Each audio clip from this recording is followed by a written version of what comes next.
जहां भरतभूषण ने गिरफ्तार करने की बजाय मारे जिसी बहन बेटियों का ऊपर इतना अत्याचार किया और हमें इतने दिन और इतना टाइम भूखे प्यास पिछाए और जेल में रखे यानी थाने में रखे और किस गुनाह की सजा थी। एक बलात्कारी को बचाने के लिए हजारों बहनों को हजारों लोगों को परेशान किया गया और हालात बिल्कुल ऐसे था कि मुझे नहीं लगता मैं आजाद भारत में, और हमें ऐसे संसद की जरूरत नहीं। हम आज माइक के माध्यम से हमारे प्रधानमंत्री को कहते हैं हमें ऐसी संसद की जरूरत नहीं जहां बहु बेटियों के सिर से कपड़ा खींचा जाए, बहु बेटियों पर अत्याचार किया जाए, बहु बेटियों के कपड़े फाड़े जाएं और आप न्यू संसद का उद्घाटन कर रहे हैं। हमें संविधान चाहिए बाबा अम्बेडकर का, हमें गीता चाहिए पर वो हमारे घर तक चाहिए। हमारे संविधान पर गीता भारी नहीं होनी चाहिए। पर हमें देखा कि संसद के अंदर आप लोगों ने देखा होगा कि हवन कुंड था, वहां के आपने जो फोटो देखे होंगे, हमें नहीं लगता हम 21वीं सदी में थे, हमें ऐसा लगा कि हम 15वीं सदी में थे। और लास्ट में ये रहा कि हम जैसे लोगों को तीन बार थानों से बदली की गई, यानी आतंकवादी है, उन लोगों को डर लगता था कहीं हमारे पीछे हमारा किसी से कांटेक्ट ना हो और हमारी बातचीत ना हो जाए। और मोबाइल भी उनकी निगरानी में थे कि हम हमारे साथ वालों को ये तो पूछ रहे कि वो है कहाँ।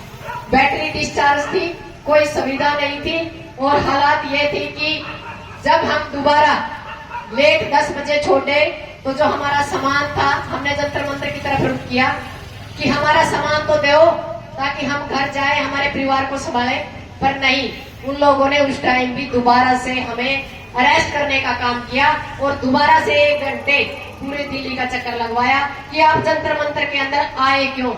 यानी ये जंतर मंतर पाकिस्तान में है क्या? जंतर मंतर के ऊपर जो लोग किसी भी कारण से तंग हैं, परेशान हैं, वो अपनी आवाज उठा सकते हैं जंतर मंतर पर ऐसा कुछ नहीं था। वहां बिल्कुल ऐसा लग रहा था कि हम दोबारा से आजाद नहीं, गुलाम हुए। हमें संविधान की जरूरत है और जो हमारी खिलाड़ी बेटियों के साथ बना है वो तो हम मतलब बयान भी नहीं कर सकते। आप लोगों के सामने फोटो होंगी, तिरंगा नीचे गिरा हुआ है, बेटियां नीचे गिर रही हैं, बेटियों को उठा उठा के पटका जा रहा है और सड़कों से खींचा जा रहा है। तो ये हालात थे और बेटियां रो रही थी, आवाज कर रही थी कि हमें छोड़ दो, हम अपने आप बसों में चढ़ने के लिए तैयार है। उसके बाद भी हमारे हाथों को पकड़ा गया, बसों के अंदर भी उनको ये लगता था कहीं हम बसों से ना कूद जाए। एक बार जैसे हमें पहले RK पुरम में डाला गया, उसके बाद बसंत कुंज में, उसके बीच में भी 3 बार बसें बदली गई। तो हमें समझ में नहीं आया कि ये मामला था क्या।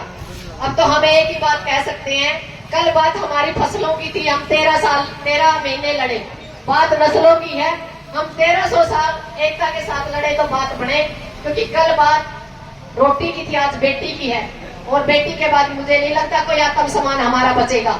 हम चाहते हैं कि हमारी जो कमेटी बनी है, जो हमें आदेश देगी उसके ऊपर हम पूरा फूल चढ़ाने का काम करेंगे। हमारी भी सुबह विनीत से बात हुई थी, अभी मामला वही है जो थोड़ी देर पहले एक वक्ता ने बताया कि अभी इकट्ठा नहीं होने दिया जा रहा। और बजरंग को भी आप लोगों को पता होगा कि हमारा एक राजस्थान का MP है, उसके दबाव के बाद छोड़ा गया।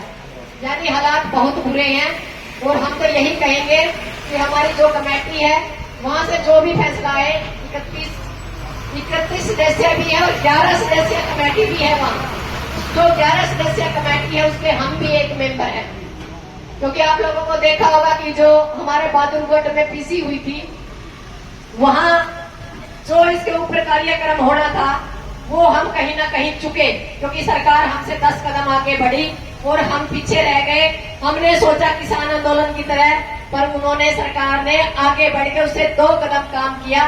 जो काम उन्होंने 1 दिन पहले करना था उन्होंने 2 दिन पहले कर लिया और हमारी चूक के कारण हमें उन सड़कों पे, दिल्ली की सड़कों पे घसीटना पड़ा और खून बार बार दिल्ली मांग रही है। तो इस दिल्ली का कुछ इलाज करना पड़ेगा, कोई बड़ा धमाका करना पड़ेगा, क्योंकि जो हमारी दिल्ली है वो फैली हो चुकी है, उसमें एक बड़े धमाके की जरूरत है। यदि वहां से कोई धमाके की आवाज या कोई आदेश आता है तो ठीक है, नहीं तो खटखट टोले जाने में नटोल है। यहाँ के आदेश, यहाँ के फैसले पूरी दुनिया मानती है, पूरा हरियाणा, पूरा भारत मानता है।